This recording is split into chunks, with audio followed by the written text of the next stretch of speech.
consciousness. Well, you know, that's really a psychoanalysis, and he was the guy who invented the unconsciousness, the iceberg I always write on the board. We also talked about the levels of consciousness being three of them. Those three are consciousness, unconsciousness, and then the one in the middle is called pre-consciousness. So those are three levels of consciousness.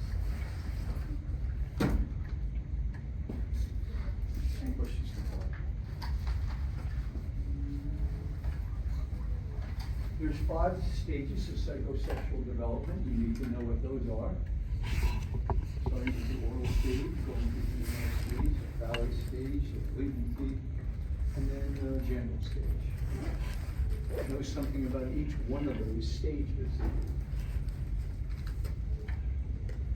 Then, of course, you need to know about the big 5-factor personality, theories of personality. And of course, you're going to remember the acronym OCEAN. Openness to new experiences, conscientiousness, extroversion, agreeableness, and neurotic. Know what those things are. Openness to new experiences, being open to new experiences. That means you keep it long and neat and clean. You set goals for yourself. Extroversion means you're outgoing, you're a people person if you want to think about it that way. You like being around people. Agreeableness means you like to get along with people rather than conflict with them, cooperate, and so on. And then neuroticism is emotional stability. Those of you who don't get upset easy are low on neuroticism.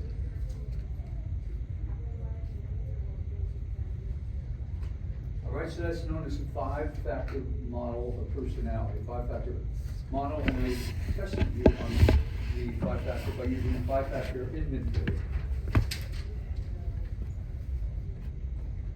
And speaking of inventory, that's one way to measure personality, is a personality inventory. A personality inventory is a paper and pencil test in which you answer a series of statements or questions about what you think of yourself. Are you a worrier? Do you like to be where other people are? So forth. Self-report. Right. The big one, does anybody know what the big one is called? The big personality inventory? It's got 4 letters. It's a state in the United States. Minnesota Multiphasic Personality Inventory, MMPI. The most common personality inventory in the world. Most commonly used, I should say. And that is supposed to measure psychiatric issues, but overused in the world to hire people and do other things. Yeah, should you say MMPI? MMPI, yeah. Minnesota Multiphasic Personality Inventory. Anytime you see the 2 letters PI at the end of anything, use personality inventory. So, for example, CPI is the California Personality Inventory. There are as many inventories as there's people in the school. It's what we call a cottage industry. People come up with all sorts of personality tests. When I was in corporate America doing, doing some things with groups and management training, I would do a personality inventory the other day, and they said, we don't like this one as much. Last week we had a guy in here, he had us answer like, what color are you? You know, maybe the color blue, the yellow. What Winnie the Pooh character are you? I mean, they really like those better than mine. Mine are scientifically derived, but they would rather know that they're, not tiger or tiger or whatever the Winnie the Pooh animal is. It's actually pretty fun. The other way of measuring personality is a projective test. A projective test is when you show an ambiguous stimulus. Ambiguous means it could mean anything to anybody. It looks like if I spilled some water on the ground and I said, what does that look like to you? And I asked each one of you, what does that look like? Probably get a different response from most of you. Some of you may say it looks like a bat. Some of you may say it looks like a bird, and on and on and on. That's a projective test. You project your personality out into something ambiguous. And of course, the big two that you need to know for this test are the Rorschach, which is the ink blot test, and the thematic apperception test, which is the TAT. Rorschach test is the ink blots. I put one on the board, and we said it looked like a butterfly, and then we said a moth, and then we said it looked like a bat. The TAT is a series of black and white photos, they're about this big, and you tell a 5-minute story about each one of them.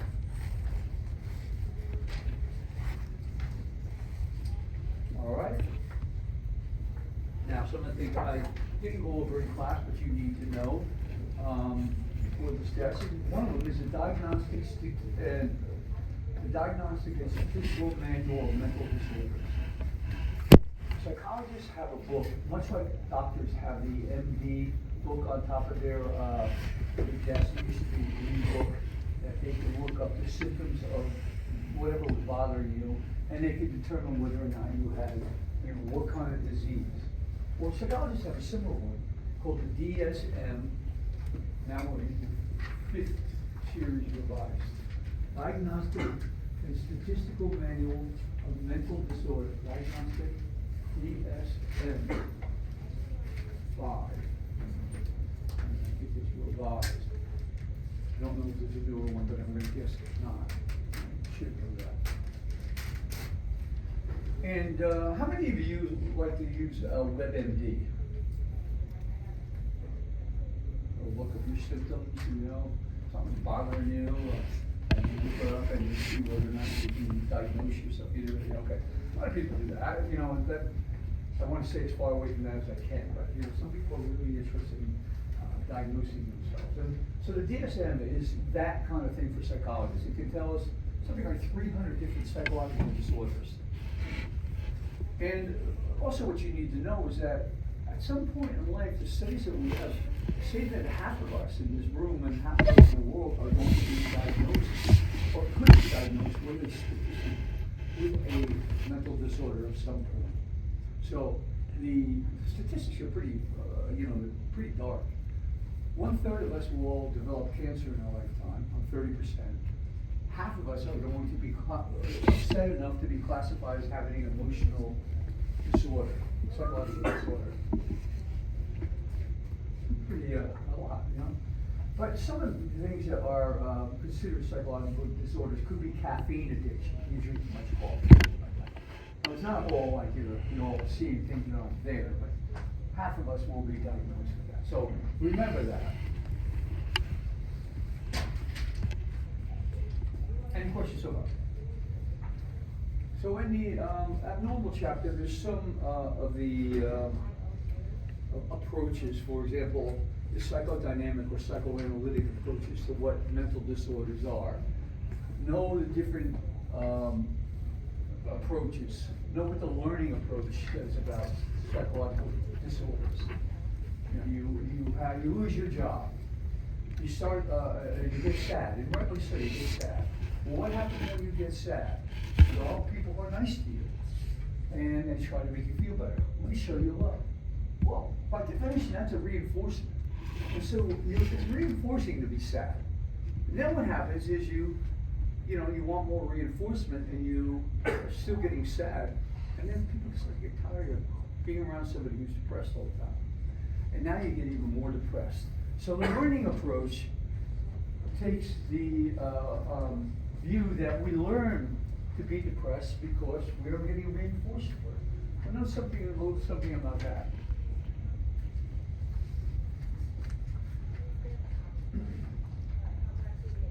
In your abnormal chapter, there are different psychological disorders that are described.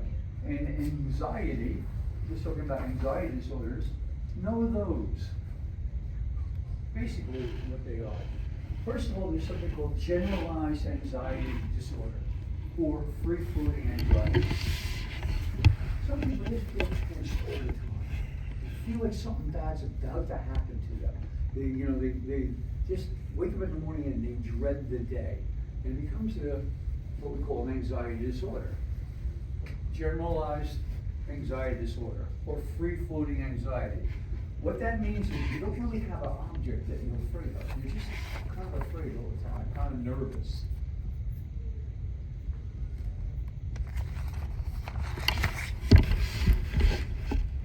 Some of us develop panic attacks where we have this extreme fear that something, well, not even when something's gonna happen, just, right? If you can imagine the thing that scares you the most, just having that happen without any kind of cause or anything around you to make that happen.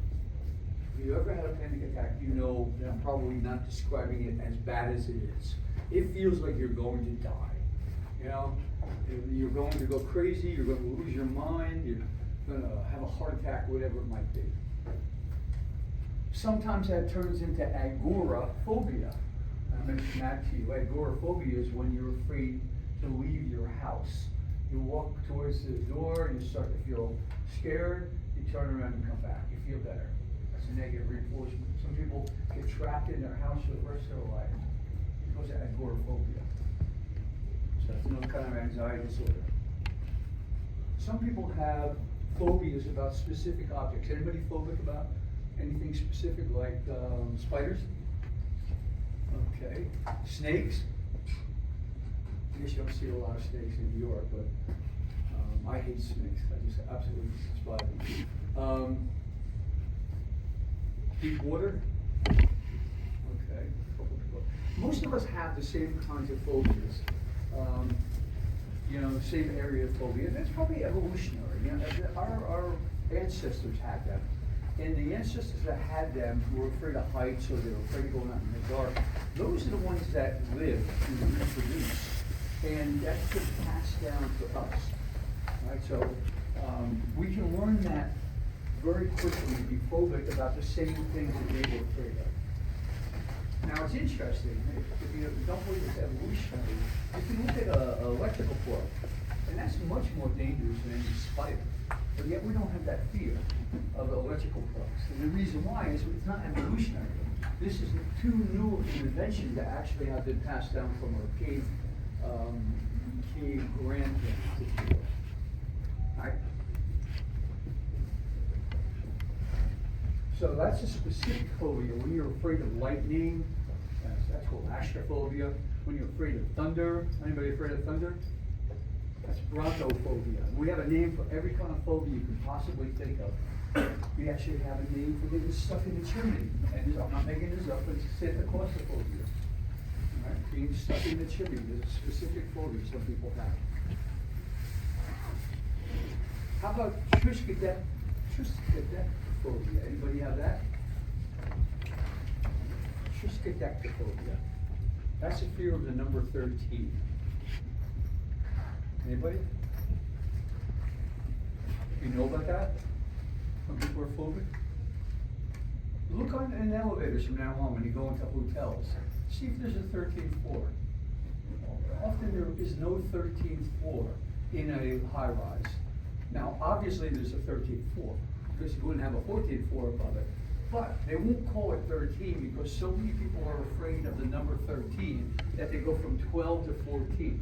They call the 14th floor, they call the 13th floor 14. That's called Triskaidekaphobia. And it's very popular.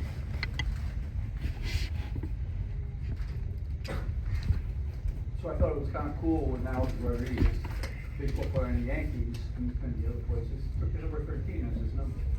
You know, that was against what most people would do. You know, they see 13 as being unlucky. All right, and another kind of phobia, and I'll move on from this, is social phobia. Some people have a phobia of being in social situations. Not just talking in front of people like I'm doing right now, but sometimes when I can't go to the bathroom in a public men's room or women's room.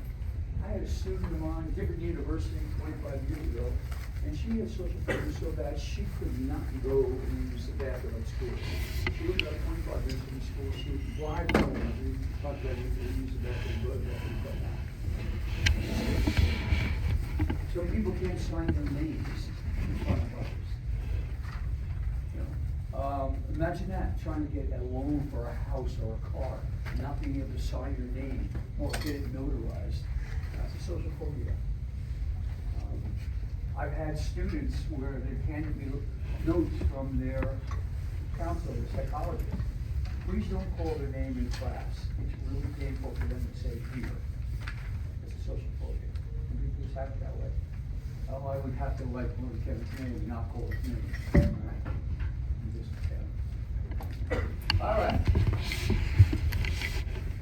Know what schizophrenia is and what is the neurotransmitter that's responsible for it. Schizophrenia is when we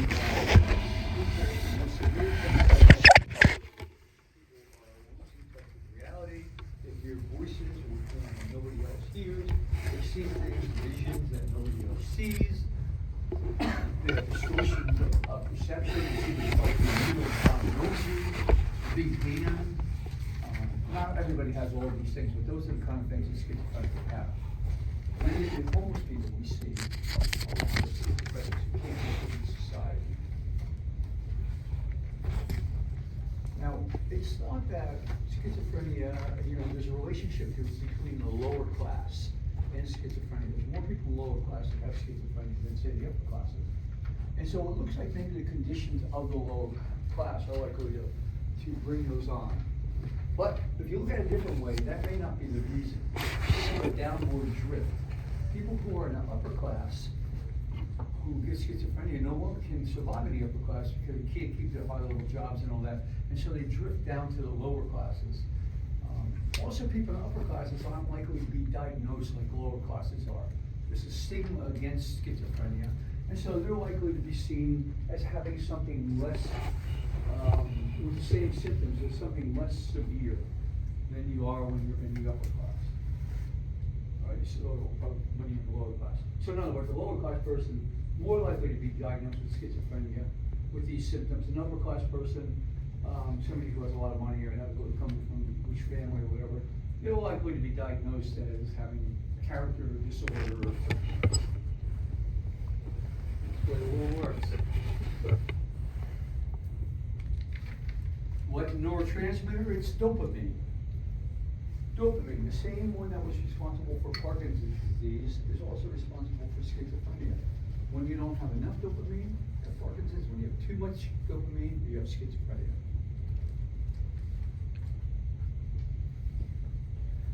Now we go into the information processing model of memory.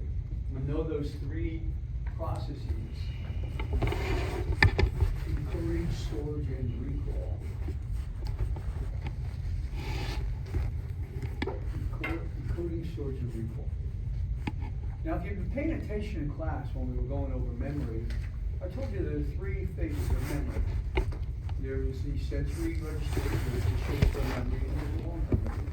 There's a commercial on TV right now that says there's three stages of memory. I see it almost every day that I watch TV. That is short-term memory, long-term memory, and working memory. Now, the problem with that is working memory and short-term memory are the exact same thing. They left out sensory memory, and they call working memory a separate memory. It's not. It's wrong. So you need to get it right. That's sensory memory, short-term memory, and long-term memory. Know the capacity and duration for each one. Capacity means how much information can you store in memory. Duration means for how long. For sensory memory, you can store a lot of information, but only for less than 2 seconds. For short-term memory, you only store for 30 seconds or less, 7 plus or minus 2 items. And then long-term memory is considered to be permanent, relatively permanent, and that's your, everything over 30 seconds that you have in your brain right now. You thought about your trip into work today or school, that would be in your long-term memory, not your short-term memory. Any questions? Infinite storage for long-term. It's unlimited, yeah. So long-term memory, you can't fill up your long-term memory. In fact, some of the studies, popular and scientific have said, we don't even begin to scratch the surface of our, how much of our brain is available to use. All right, we increase the ability to know more in our short-term memory by chunking. Remember chunking? So I give you numbers that you have to recall, 79347652. I ask you to recall them. It's a lot harder than if I say 793462517. I just chunk them into 3 groups, and that's much easier to recall them than it is when I give them to you all in one number. Oh, let's see.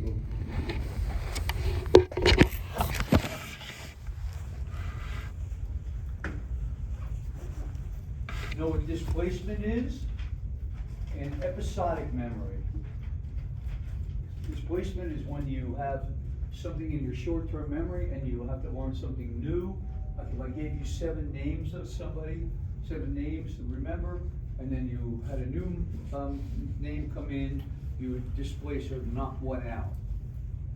Episodic memory is your memory for your personal events. I kept using that, your first kiss. You remember who your first kiss was with, but you don't remember where you learned that. I before E, except after C rule in English, with the spelling. At least I don't remember my first kiss either, but that was a lot longer ago for me than you. Know the difference between recognition and recall. Recognition and recall. If I said to you, who's the father of psychoanalysis? Tell me. Who? Did you answer? Who's it? Freud. Okay, very good. That's recall. Who's the father of psychoanalysis? Skinner or Freud? Freud. All right? That's recognition. All right? I'm giving you the answer, and all you need to do is recognize which one's the right answer. That's the difference between the two. One's a lot easier to do. So this test that you're taking is not a fill in the short answers, right? You have all the answers in front of you. You just have to pick the right one. That makes it easier.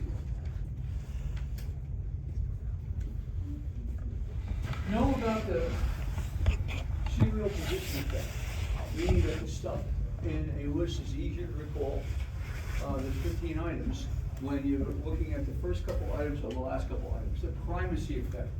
When you're going shopping and you have 10 items that you have to remember to get at the supermarket, you'll remember the first 3 that you were told and the last 3. That's called primacy when you remember the first thing, recency when you remember the last things. It's why first impressions are so important. The first impression that you have of something is going to be the one that lasts with you. That's a primacy effect. All right, we're going. Remember what a flashbulb memory is. Flashbulb, we took a picture of some event when we learned that Kobe Bryant died. You remember where you were, what time of the day it was, what maybe you were wearing that day, whatever. That's a flashbulb memory. State-dependent memory. When we are in the state that we encoded, when we go to retrieve, we will have better memory. So when you get angry, you can remember that somebody, you can remember everything you were ever angry at them from ever in time. That's because now you're encoding a retrieval state match. State-dependent memory. Any questions? Okay. Now, another thing I didn't go over in person, a little bit I did, but was social psychology. Social psychology is really good at studying the effects of the group on the individual. Regular psychology is looking at how individuals behave. Social psychology is how does a group affect how individuals behave? You know, how do we conform to a power? How are we obedient? Like the Milgram experiment I showed you in class with the shocks, being obedient. So that's social psychology. By the way, it's one of the most interesting psychologies, if not the most interesting one. I used to teach it here, but it's not a requirement for any major, so it hardly ever runs anymore. They don't have enough people taking it.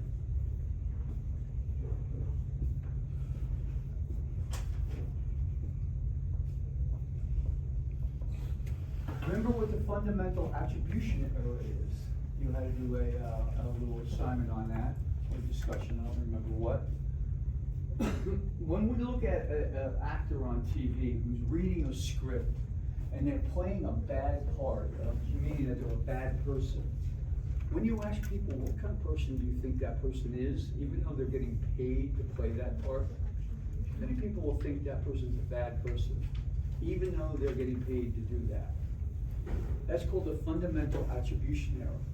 Blaming dispositional factors that really is due to the situation.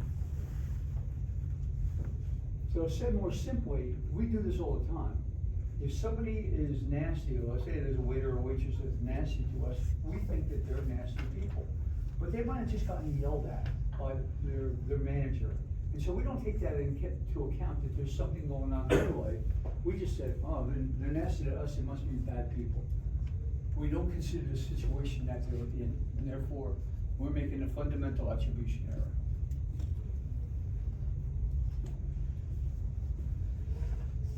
Any questions so far? Almost up. I'm around 37 of 50.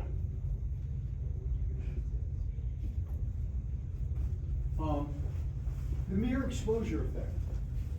Mere exposure effect says that when we come into contact with something, and our initial contact with that thing is neutral or somewhat positive, the more that we come in contact with it, the more we're going to like it. Mere, being merely exposed to it. M-E-R-E, mere exposure. So, when you walk into a room and you sit next to somebody and you don't know them too well, but you know, talk to them a little bit the first day of the semester, and you sit next to the same person for another 10 weeks, chances are you'll become friends with that person simply because you're exposed to them over and over again. You become more familiar with them, which is also true that if you don't like them initially and you sit next to them, you're going to like them less. That's mere exposure. Now, where do we show this? With your names. And when I did the Coke and Pepsi thing, and I said, you know, what's your favorite letters? And you mostly said your initials. Why? Because you're exposed to them mostly. And that's how I showed you that the M glass was more preferable to the Q glass, even when they both had the same soda in them. That's mere exposure.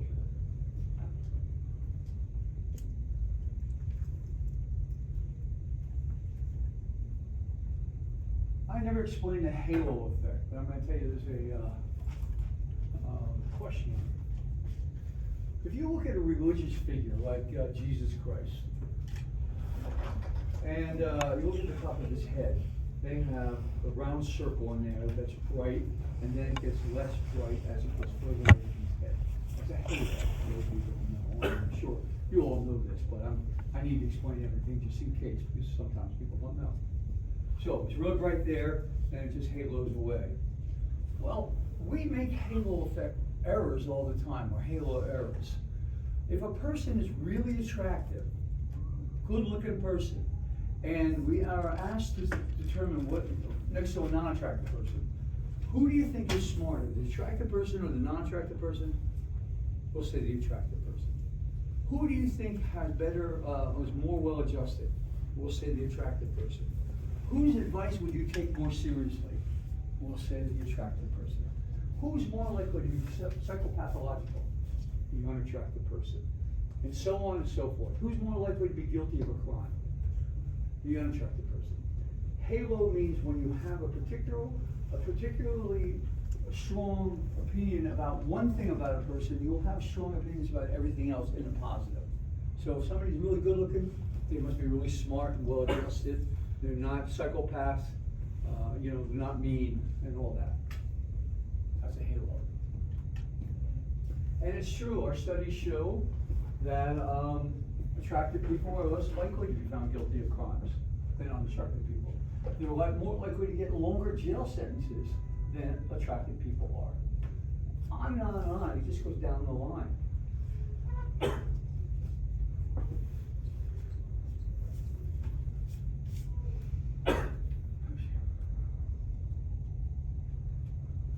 Now, I'm not gonna ask you because, people will be confused by this question, but it's possible that attractive people do know more than non-attractive people. Not that you're born knowing more, but who's more likely to have opportunities to learn in order to be smarter, and that would be attractive people. Attractive people are more likely to get offered jobs, more likely to be outside of social situations, dates, whatever. And then how do you get to be smarter? Well, you gotta have experience.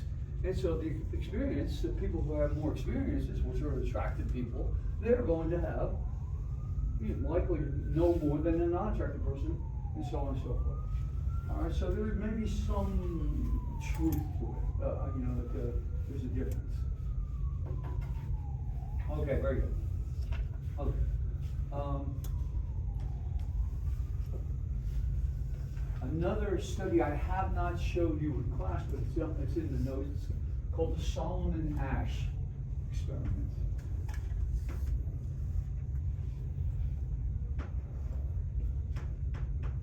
Solomon-Asch.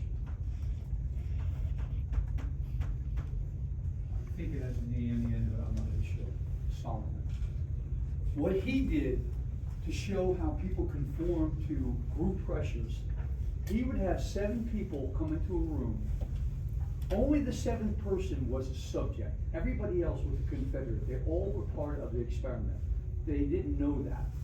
So the first person comes in and he would say, which line is this line most like in I did it a little more extreme than I should have probably. I'll take off a little bit of that. Which line is most like the X line on the A, B, and C? First person will look at it and they'd say, I think the A. The next person would look at it for a while and they'd say, A, I think I agree with that guy.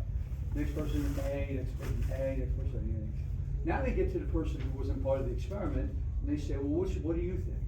Now obviously it's B, but that person would say A. They would conform to the pressures of the group, to the point that they actually changed their perception. They really thought that they were the same, because the whole group thought that before them. That was the Solomon-Asch experiment on conformity. All right, you're getting there. Does anybody remember in the Milgram experiment what the percentage of people went all the way down the line and shot that old man to death? Let me put it this way, was it 20%, 40%, or 2/3, or 65%?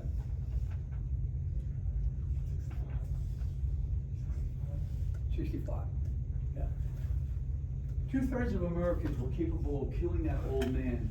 In the shock experiment, remember they all came in and did the word pairs, I showed you the video, and they went down there and kept hitting the 450 volts over and over again.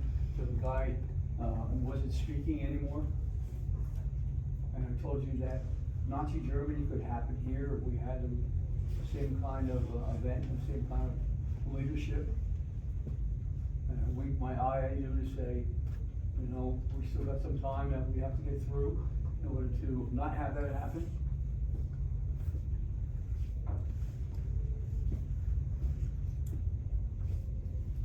Remember that. 2/3 of Americans are capable, and 2/3, didn't matter whether you were a male or a female, you were black, you were white, you were Asian, didn't matter. 2/3, no matter who they were. And everybody thought it would be less for women, and it turned out it was 72% of women could go all the way down and kill somebody in that experiment. Why? Are they worse? No, they're just more obedient.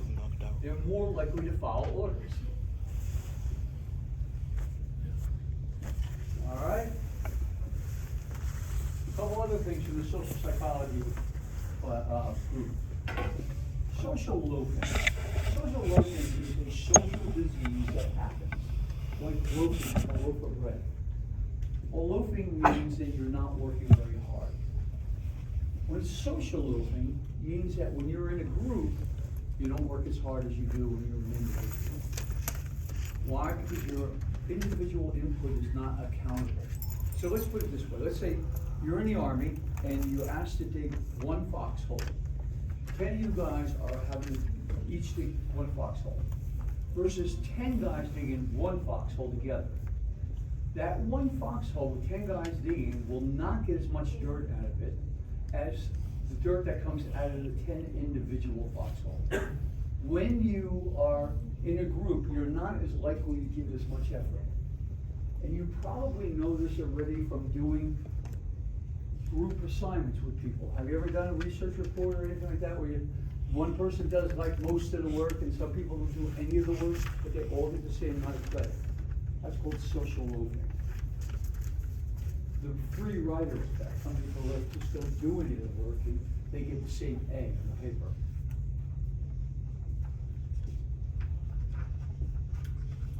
Groupthink. Groupthink is when we have groups make decisions. When we have a very tight group, stay with me, I'm almost done. We have a tight group, we're all getting along, we all want to be liked by each other in a group, we have to make a decision. Groups will make bad decisions compared to when the group is not so cohesive, not so close together. Now, I can give you a lot of examples from history, but I'll just give you one quick one. In the early 1960s, the United States backed, CIA-backed guerrilla warfare to attack Cuba and overthrow Castro, known as the Bay of Pigs invasion. The Kennedy organization, John F. Kennedy was president at the time, was very cohesive. Nobody wanted to say, when that idea about attacking Cuba came up, that this is not a good idea. You know, it's going to be, it's not going to work out very well. Everybody was afraid to go against the group thinking there. They didn't want to dissent. They made this horrible decision to attack Cuba. 1,800 guerrillas by the CIA were immediately captured and became a real embarrassment for the United States for doing this. That was in the 1960s. That's called the Bay of Pigs fiasco. Well, it's been blamed on groupthink, that the groups were so tight, so cohesive, that nobody had dissented to a bad idea. They didn't want to see what they weren't part of the group. All right? All right. Almost done. Know what stress is? Post-traumatic stress disorder. When you have an event that you keep reliving, it's,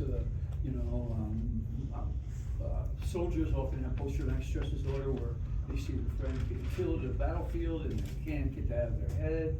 Years afterwards, still suffering from it. It doesn't have to be a soldier, it can happen in your house. Know what the general adaptation syndrome is from the stress chapter. That's where you go into an alarm stage and you go into a resistance and exhaustion. 3-stage model of stress reaction.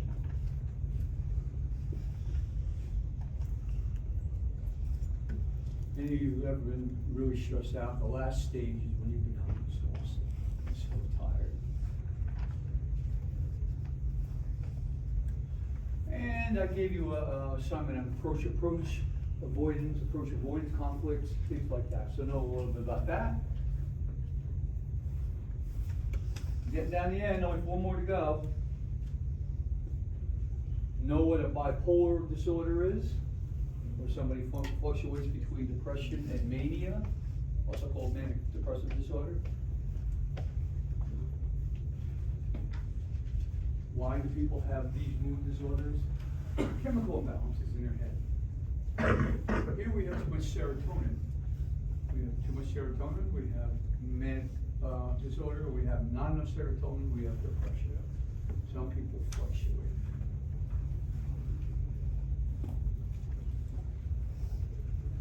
My neighbor, there's no way you could know it, him, in New Jersey, is a good-looking 18-year-old kid with autism, high functioning, but he also has bipolar. And 2 weeks ago, he took 16 pills to kill himself. And his mom found him And, he's safe, but that's what mental depressive disorder is. He just was at the bottom there, and we tried to get into that. All right, finally, attribution. Really, we all are social psychologists. We're always trying to attribute a person's behavior to a cause. Try to think about why people behave the way that they do. Are they mean people, or are they in a situation where life is not being very good to them? You know, bullies often, if you don't understand the bully, which is hard to understand, well, they're getting beat by their parents. And now they come and they take it out on their friends or, you know, people they go to school with. We try to think about why people behave the way we do. That's called attribution. How do you attribute the behavior? When we attribute it to the personality, that's a dispositional attribution. When you attribute it to the person's environment, that's a situational attribution. All right.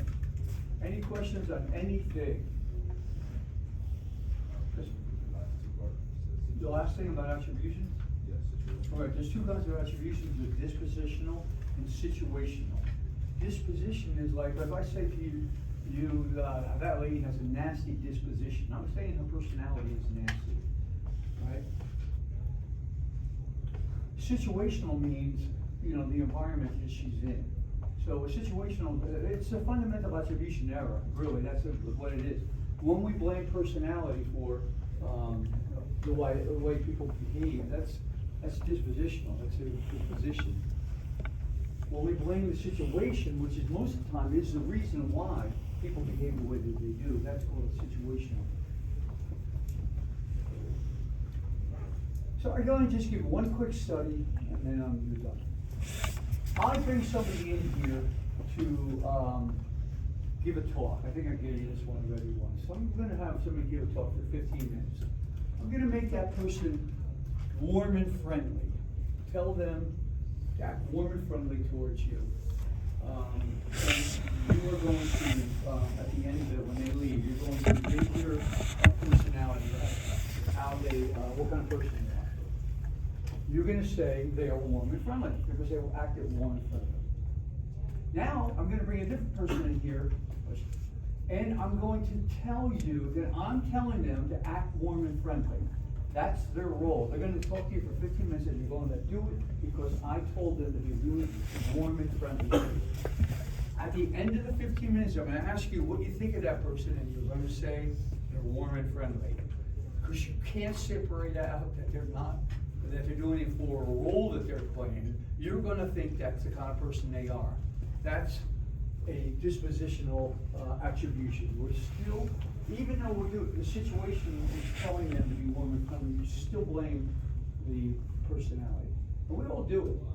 We all do it. Okay, that's it. I'll see you next week. Make sure you bring your number 2.